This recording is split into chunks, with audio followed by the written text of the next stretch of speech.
दोस्तों, मैं सर्वदेव सिंह उर्फ डॉक्टर सर्वदेव सिंह आचार्य कलाम, अधिवक्ता हाई कोर्ट इलाहाबाद, दत्तक पुत्र महामहिम राष्ट्रपति, शोधक एवं प्रशिक्षक शारीरिक मानसिक योगाभ्यास एवं प्राणायाम, राष्ट्रीय संयोजक अध्यक्ष भारतीय इंसाफ पार्टी। दोस्तों, पारिवारिक नेतृत्व में जो परंपरागत रूप से आज तक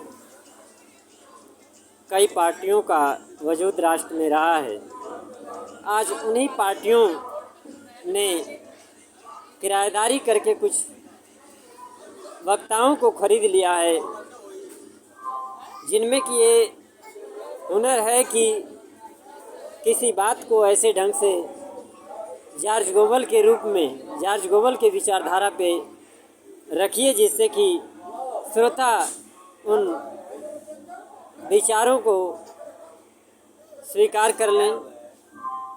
किंतु राष्ट्र की समस्याओं के निराकरण के ये मार्ग नहीं है। कोई भी समस्या का कोई कारण है और उसका निराकरण का कोई मार्ग है। जब तक ये रास्तों को नहीं अपनाया जाएगा, राष्ट्र की समस्याओं का निराकरण नहीं हो सकता है।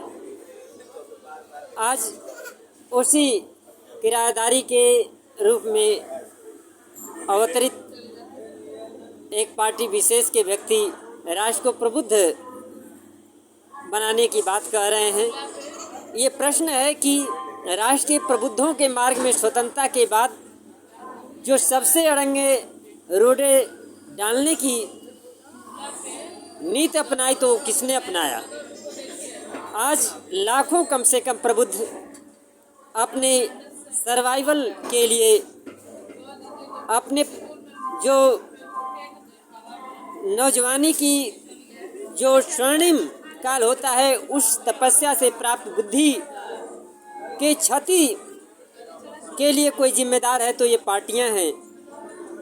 उन्हीं के उत्तराधिकारी जो सत्ता शासन में पार्टियां हैं, वो भी उन्होंने तो ये हद पर पार कर दिया है कि उन प्रबुद्धों के डिग्री और सर्टिफिकेट तक हाईजैक करके अपने केवल समर्थकों को शासन सत्ता में अपॉइंट करने का, नियुक्ति देने का काम किया है, जिसके कि अगर शोध किया जाए, खोज किया जाए तो कई हाई कोर्टों में, कई न्यायालयों में जो शासकीय अधिवक्ता हैं वो फर्जी डिग्री धारक मिल जाएंगे।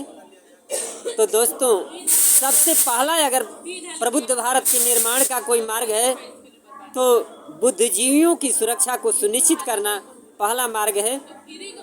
और प्रबुद्ध भारत के निर्माण के लिए जो हमने बताया है कि बच्चों के दाखिला के साथ ही नियोजन निधि घोषित हो एवं जीवन सुरक्षा निधि संचित हो, प्रतियोगिता परीक्षाएं पारदर्शी हों, समाज को 3 वर्गों में बांट करके उच्च आय वर्ग, मध्यम आय वर्ग और निम्न आय वर्ग में बांट करके सभी छात्र छात्राओं, बच्चों को समान न्यूट्रिशनल, समान पाठ्यक्रम, समान परिस्थिति में पढ़ने लिखने की व्यवस्था जब तक नहीं होगा तब तक प्रबुद्ध भारत का निर्माण नहीं हो सकता है।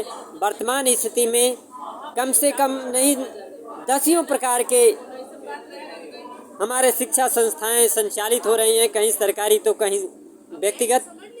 ये आय के स्रोत तो कहीं लूट के स्रोत हो सकते हैं, प्रबुद्ध भारत के निर्माण नहीं हो सकते हैं।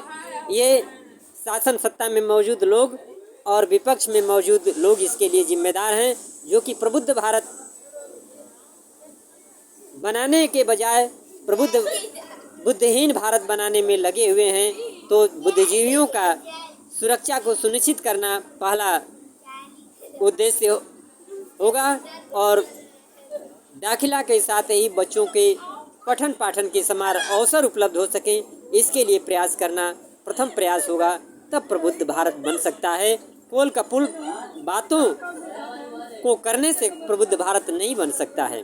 मैं सर्वदेव सिंह उर्फ डॉक्टर सर्वदेव सिंह आचार्य कलाम, अधिवक्ता हाई कोर्ट इलाहाबाद, दत्तक पुत्र महामहिम राष्ट्रपति भारत, शोधक एवं प्रशिक्षक, शारीरिक मानसिक योगाभ्यास एवं प्राणायाम, राष्ट्रीय संयोजक अध्यक्ष भारतीय इंसाफ पार्टी एस, आप सभी को सप्रेम नमस्कार।